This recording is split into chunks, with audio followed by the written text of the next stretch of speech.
Olá, bem-vindos a mais um podcast da Abraço, Associação Brasileira de Avaliação Óssea e Osteometabolismo. Aqui é Manuela Rocha Braz, endocrinologista de São Paulo e membro da Comissão de Mídias da Abraço. Neste episódio, daremos sequência à nossa discussão sobre a relação entre diabetes e a saúde óssea. No primeiro episódio dessa série, nós conversamos sobre como o diabetes tipo 1 e o diabetes tipo 2 impactam o osso por mecanismos distintos, com efeitos importantes sobre o risco de fraturas. Agora, nessa segunda parte, o foco é mais na prática clínica. Como que a gente avalia melhor esse risco e como que a gente pode tomar decisões mais seguras e assertivas no cuidado dos pacientes com diabetes e alto risco de fratura.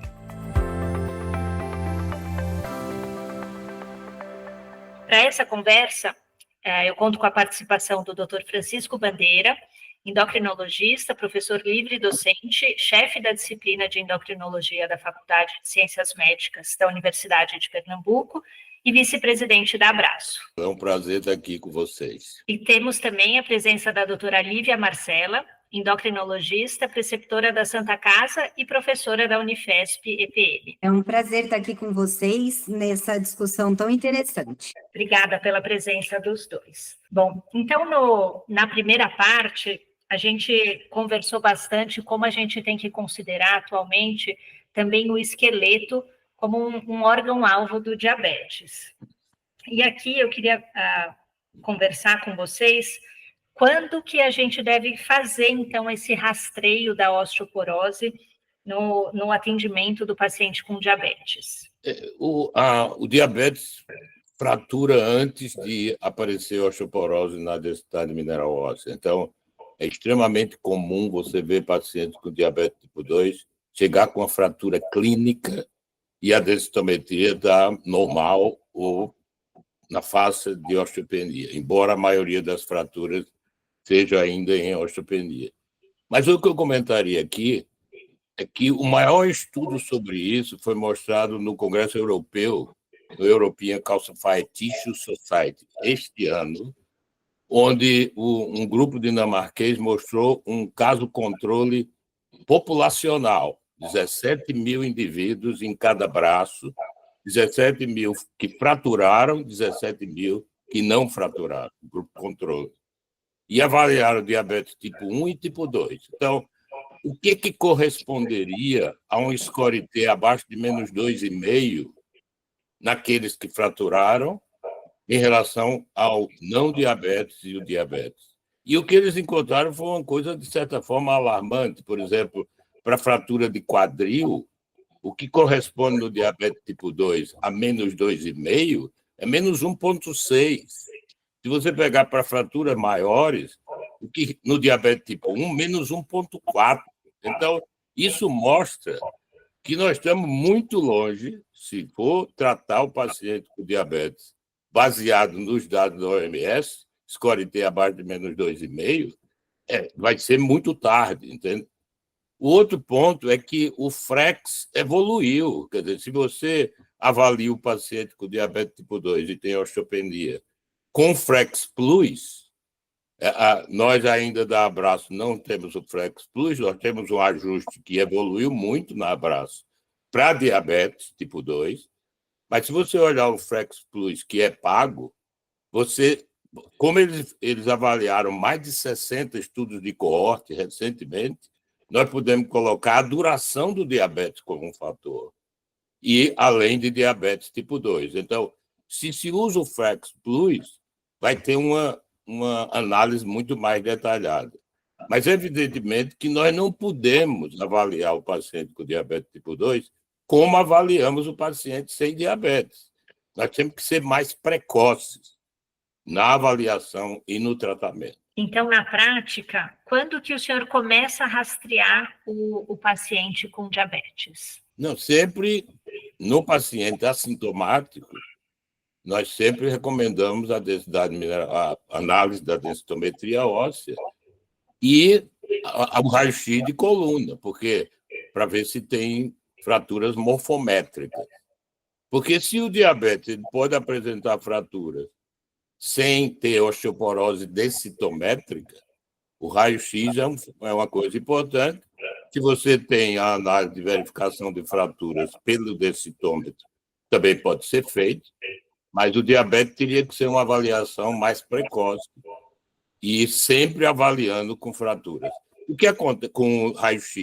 O que acontece é que muitos dos pacientes chegam com fratura clínica.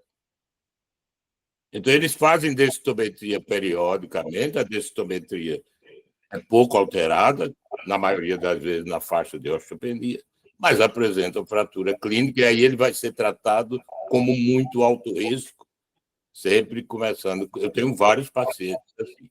Mas o que eu aconselharia era avaliar sempre com raio-x ou VFA, mesmo o paciente que tem osteopenia. Lívia, e o doutor Bandeira comentou já das limitações da densitometria, então, para a gente avaliar esse paciente, a gente tem outras alternativas que a gente consegue usar na prática clínica para avaliar o risco de fratura do paciente? No ENDO desse ano, de 2025, eles fizeram uma aula sobre diabetes e massa óssea, bem, né, bem a calhar aqui com essa parte que a gente está discutindo.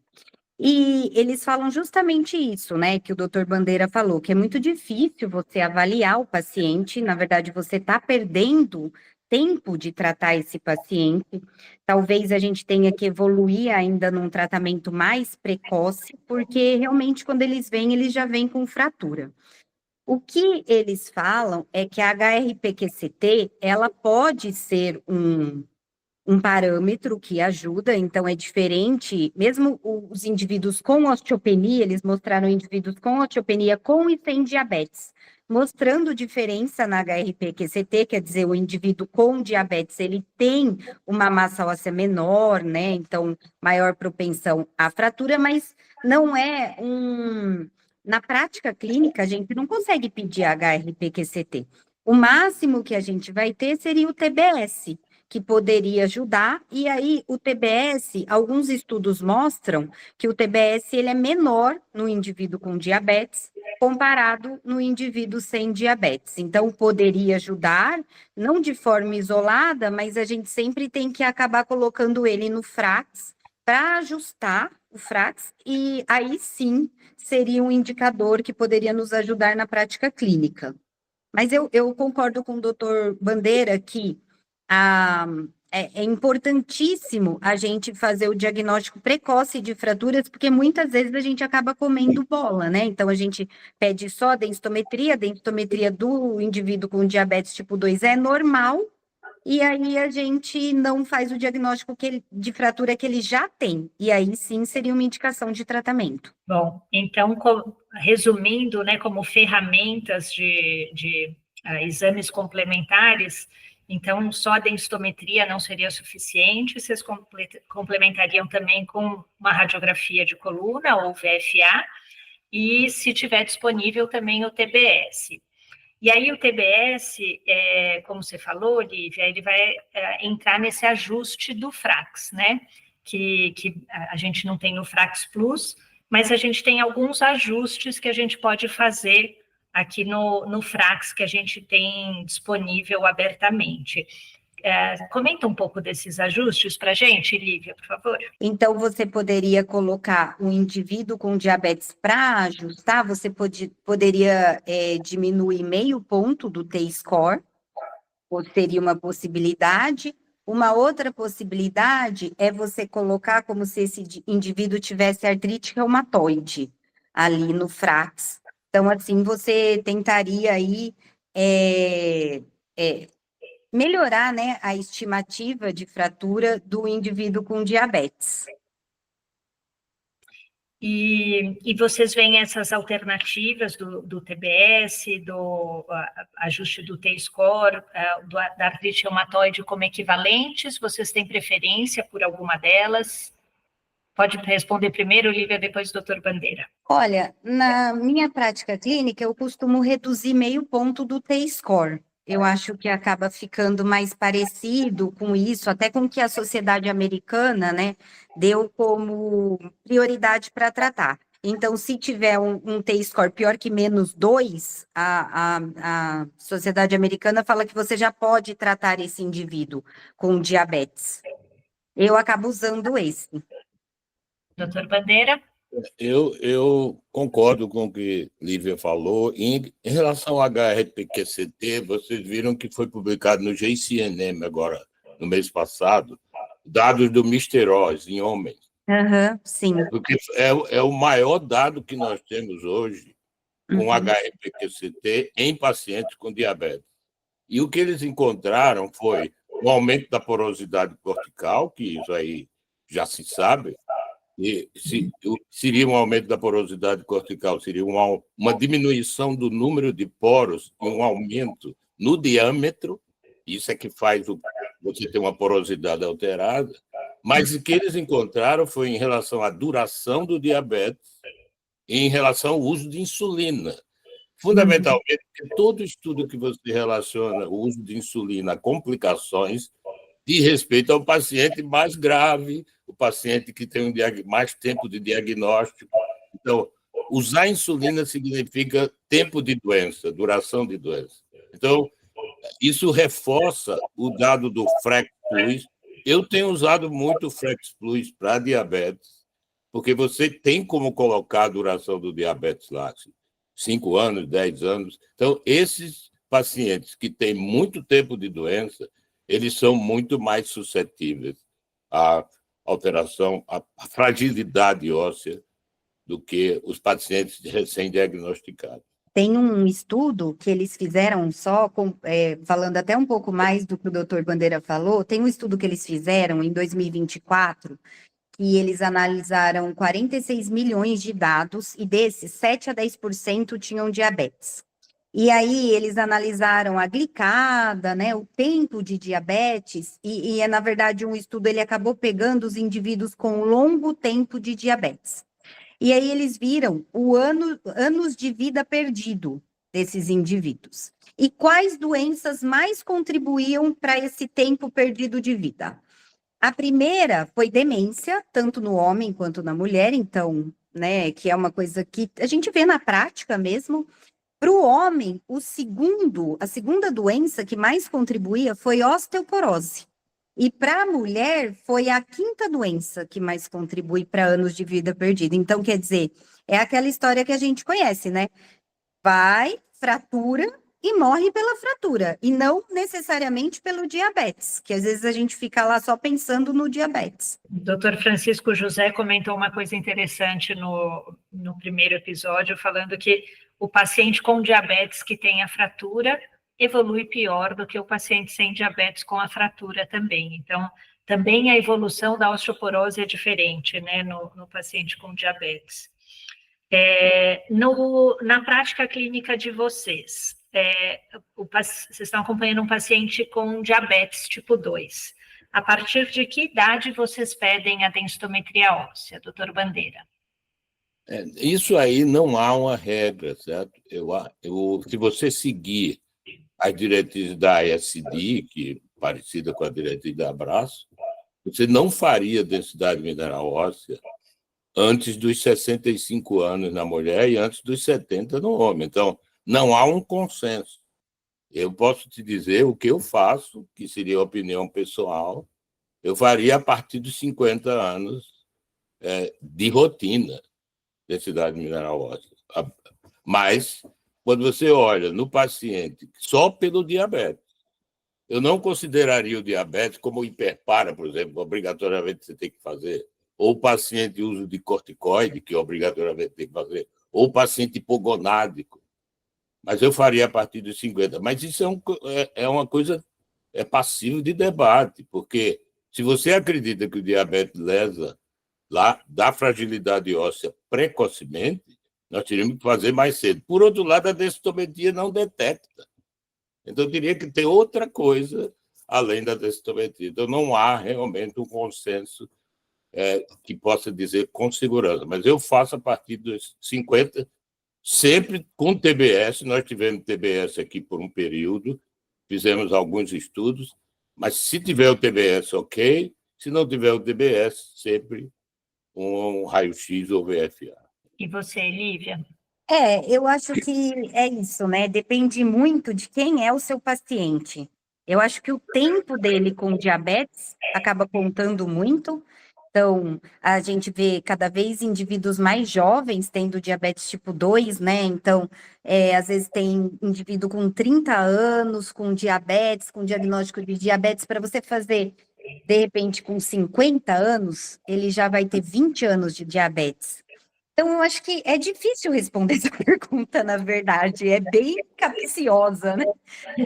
E se ele é magro, Com se ele é, diabetes homogêneo, né? Isso a gente é, bastante se ele é magro, se ele é caidor, qual remédio ele usa. Então, eu acho uma pergunta difícil. Eu acho que acaba sendo bem individual mesmo. Você ali com o seu paciente. Se ele tem muitos fatores de risco, como uso de insulina, caidor, magro, eu pediria até antes dos 50 anos, porque para a gente pelo menos dar uma olhada nessa densitometria, né? E o doutor Bandeira falou que no ISD não entraria, né, formalmente, mas se a gente considerar que, né, hoje em dia a gente considera o diabetes como um fator de risco, então, né, nesses casos com fator de risco, a gente poderia adiantar para 50. Então, acho que dá para entrar no consenso, sim, o seu posicionamento, doutor Bandeira. Eu, assim, tendo que colocar uma idade, eu concordo com o que a Lívia falou, cada paciente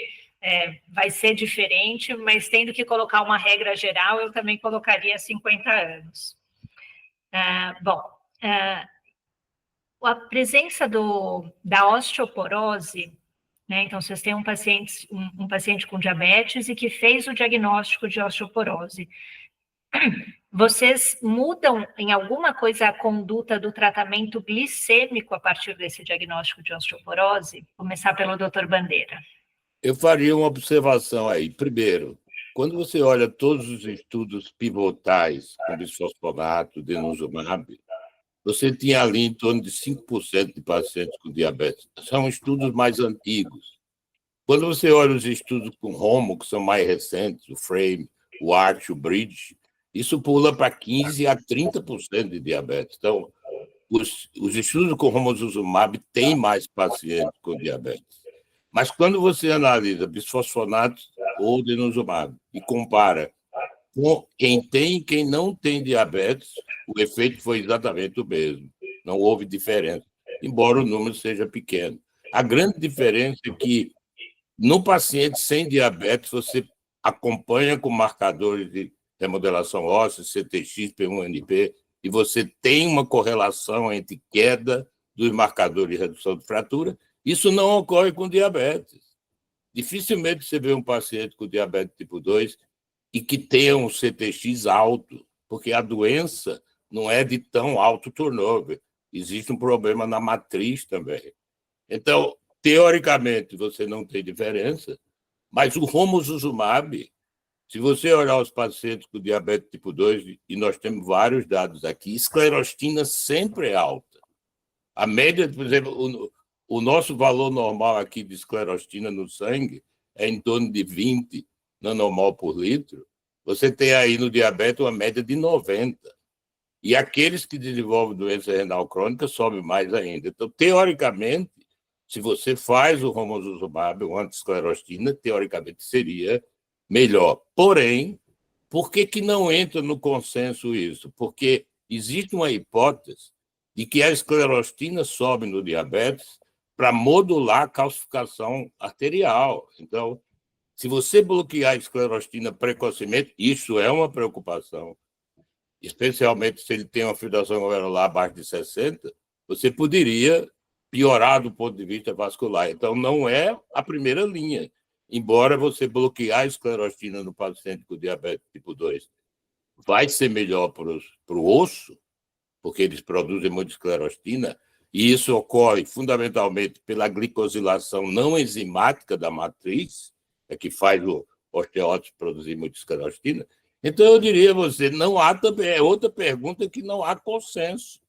Se nós teríamos que mudar a conduta do paciente com e sem diabetes para preferir um ortoanabólico ou um antirreabsortivo. Na prática, se começa mais com antirreabsortivo E o paciente que tem uma fratura recente ou fraturas múltiplas, mesmo que seja morfométrica, eu começaria com osteoanabólico. E o senhor teria algum cuidado adicional com o uso do romosozumab, pensando no risco cardiovascular do paciente com diabetes? Que é outro ponto questionável. Eu, pessoalmente, não acredito que o romosozumab aumente o risco cardiovascular. Primeiro, o estudo ARCH ele não teve o poder de detectar isso. O número de eventos foi muito pequeno, então eu acho que o estudo não teve. Por outro lado, existe uma possibilidade de proteção do alendronato, que os bisfosfonatos protegem do ponto de vista cardiovascular. Mas, por exemplo, no BRIDGE, que tinha mais de 30% com diabetes no BRIDGE, em homens, não houve nenhuma sinalização para aumento de risco. Mas existe na bula que homem, inclusive ele não foi liberado para homens até hoje por conta disso. Então, eu respeitaria o evento recente. Se o paciente teve um infarto, um AVC nos últimos 12 meses, não usaria. Mas fora disso, se o paciente tem fratura recente ou fratura múltipla, eu não teria nenhum receio de iniciar o romosozumab. Lívia, quer acrescentar alguma coisa? Não, eu concordo totalmente com o doutor Bandeira. Eu acho que na prática clínica é difícil você iniciar osteoformador sem nenhuma fratura, né? Até porque é difícil o paciente conseguir arcar com esse custo também na vida real. Então, a gente acaba começando mais com um bisfosfonato mesmo. Mas o anti-esclerostina, com certeza, ele brilha os olhos, né? Pensando na fisiopatologia da doença. Mas é difícil você conseguir. Lívia, e agora pensando no tratamento do diabetes. Então, é um paciente com diabetes e que você fez o diagnóstico que ele tem também osteoporose, mudaria a sua conduta no tratamento glicêmico? Então, a gente evita usar pioglitazona, principalmente as tiazolinedionas, por quê? Porque elas estimulam o PPAR-gama e acabam inibindo aí o osteoblasto. Isso é clássico, né? E a gente evita. Com relação a outros medicamentos, biguanidas, por exemplo, metformina, da prática diária, é neutro no risco, então você pode ou não utilizar, assim como inibidor de DPP-4, a sulfa, pela molécula, ela é neutra, mas ela aumenta o risco de hipoglicemia, e isso pode levar à queda, e enfim, pode levar também a aumento do risco de fratura secundário, assim como insulina, que também pode levar à hipoglicemia. Na prática clínica, a gente está tendendo a tratar esses indivíduos mais com um análogo de GLP-1 ou GLP-1 e GIP, né? Que seria, então, por exemplo, semaglutida e tirzepatida. Quando a gente estuda essas moléculas com relação ao osso, quando você lê estudo translacional, você acha tudo muito bonito. Por quê? Porque, na verdade, elas têm mecanismos de até estimular o osteoblasto e, no final das contas, até formar massa óssea. Você fala, nossa, ótimo, né? Só que quando você vai para a prática clínica e até para estudos, existem alguns desafios. O primeiro desafio é que esses estudos, eles não têm como objetivo primário, geralmente, a avaliação de massa óssea. Não é um desfecho secundário. E também um outro desafio é que existe um fator confundidor muito grande, que é a perda de peso.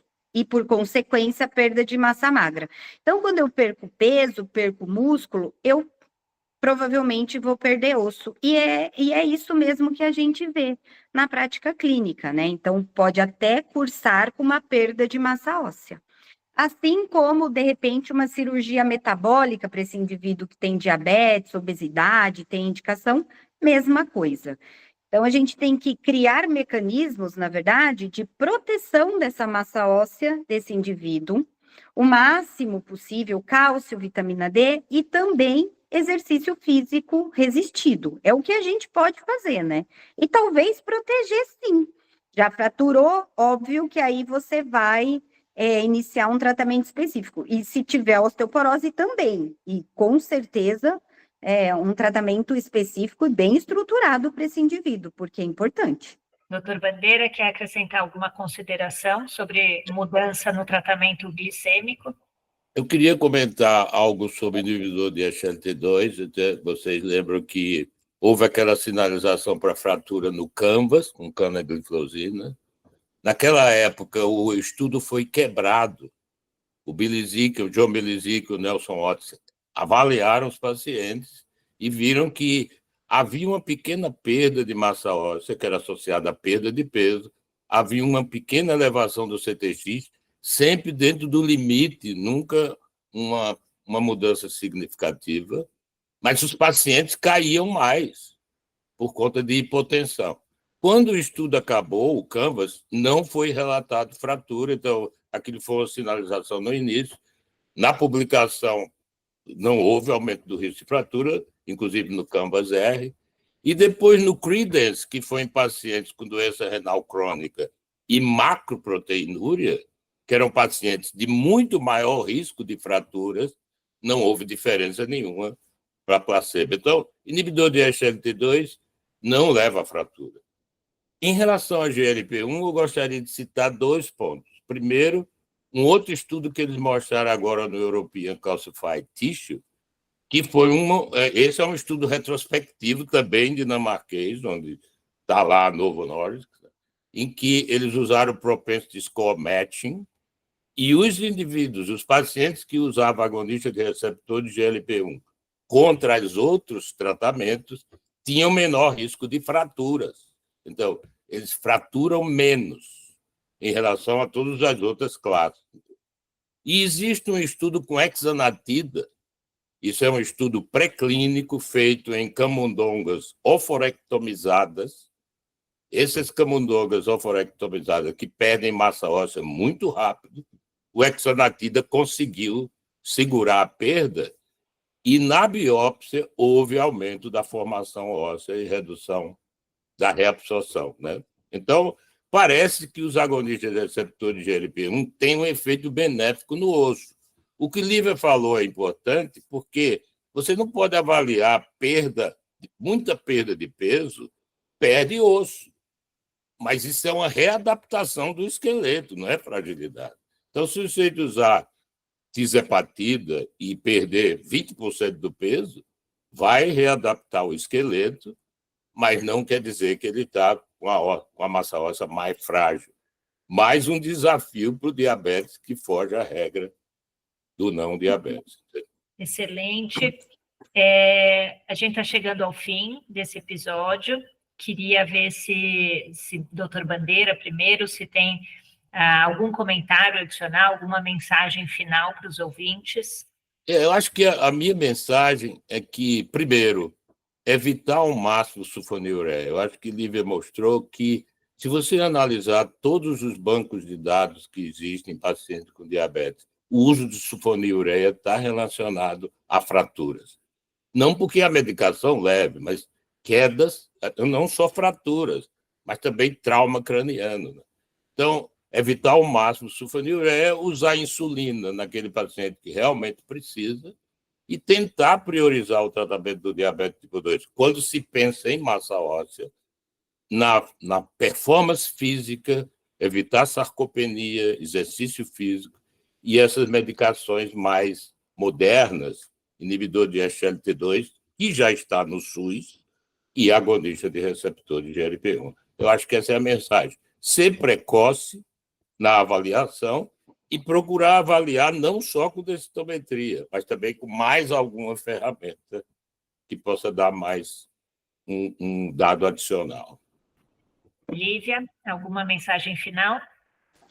Eu vou deixar de mensagem final um artigo até que saiu no JAMA em 2024, ele é um artigo pequeno que ele divide em placebo, uso de análogo de GLP-1 e exercício somente, exercício e análogo. E o que ele vê? Ele vê que o exercício e análogo perde mais peso, que a gente sabe que é a gênese do diabetes tipo 2, e que o exercício e análogo levou a uma perda menor ou até neutra da massa óssea, mesmo perdendo peso. Então, não adianta só usar o medicamento, né? A gente tem que usar o medicamento, fazer exercício e de repente ver quanto esse indivíduo está ingerindo de cálcio, como está a vitamina D, tratar ele amplamente, não só olhar o diabetes e não só prescrever o medicamento. Isso é muito importante. Ainda não temos a pílula mágica, né? Nossa parte do paciente, principalmente no tratamento, é sempre importantíssima. Bom, excelente discussão. Chegamos ao fim de mais um episódio do podcast da Abraço. Agradeço demais ao Dr. Francisco Bandeira e à doutora Lívia Marcela por compartilharem a experiência clínica e por trazerem dados tão importantes e tão atualizados num tema que exige cada vez mais a nossa atenção. Obrigada, Manuela, pela oportunidade. Eu quero agradecer você e também agradecer a todos da Abraço. Obrigada. Obrigado, Manuela, e agradeço também a toda a diretoria da Abraço. Tudo de bom. Se você ainda não ouviu a parte 1, volte um episódio e confira as bases fisiopatológicas e os impactos do diabetes tipo 1 e tipo 2 sobre o risco de fratura. E não se esqueça, siga o podcast da Abraço na sua plataforma preferida, compartilhe com colegas e acompanhe nossos conteúdos também no site e nas redes sociais. Até logo!